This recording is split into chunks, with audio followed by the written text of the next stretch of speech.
안녕하세요. 8월 26일 금요일입니다. 지금 전쟁 중에 있는 우크라이나 인구는 4,400만 명입니다. 한국은 5,100만 명, 두 나라 인구는 큰 차이가 없습니다. 우크라이나에서는 최근 6개월 전쟁 기간에 평소보다 9,000명이 더 사망했습니다. 반면에 한국에서는 지난 3, 4월 두 달 동안에 평소보다 무려 3만 명이나 더 죽었습니다. 여러분, 이런 사실을 알고 계십니까? 한국 언론에서는 문재인 정부에서 발표하는 그대로 앵무새처럼 소개만 할 정도로 더 이상 보도하지 않고 있습니다. 전쟁 중인 나라보다 3배가 많은 사람이 죽었습니다. 무섭고 섬뜩하지 않습니까? 인간은 벌침에 쏘여도 99.97% 죽지 않습니다. 달리기나 조깅 사망률은 100만 분의 1입니다. 자동차 사고로 사망할 확률은 6,700분의 1입니다. 이와 같이 인간은 일상사 사망률이 낮기 때문에 크게 신경 쓰지 않고 대수롭지 않게 살아가고 있습니다. 지난 2년 동안 코로나 공포감이 세계 경제까지 파괴시켰습니다. 지금은 그 공포감에서 벗어나 일상으로 돌아가고 있습니다. 그동안 코로나 통계를 관리해왔던 아워월드인 데이터에서도 6월 22일부터 코로나 관련 통계를 제공하지 않고 다만 확진자 수만 집계하고 있을 뿐입니다. 지난 3월 정점을 찍고 대부분 국가들에서 마스크 착용까지 개인 자율에 맡기고 있고 지나고 보니 이것도 역시 대수롭지 않는 것이었습니다.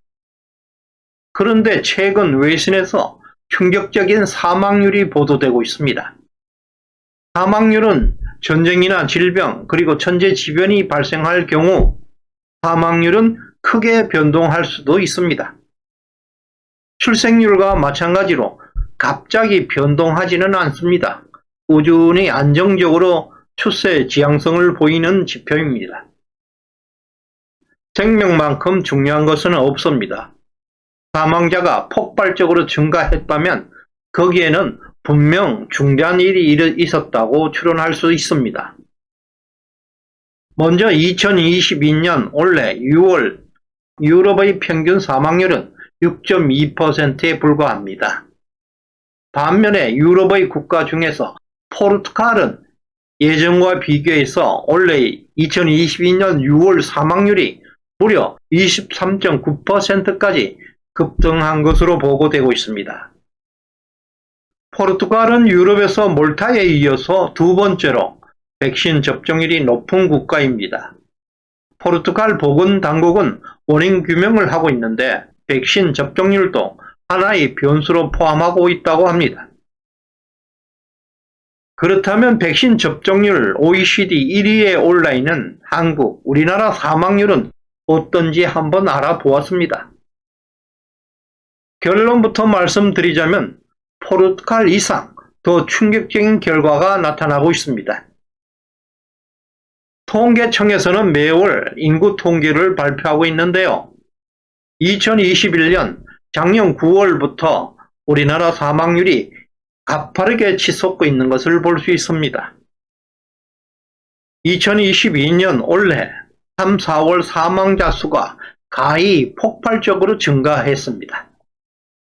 3월 사망자 수는 작년 3월보다 무려 17,937명, 67.6%나 증가했고 4월 사망자 수도 13,620명, 59.0%나 증가하고 있습니다. 이것은 전쟁 국가 우크라이나보다 3배나 많은 수치입니다.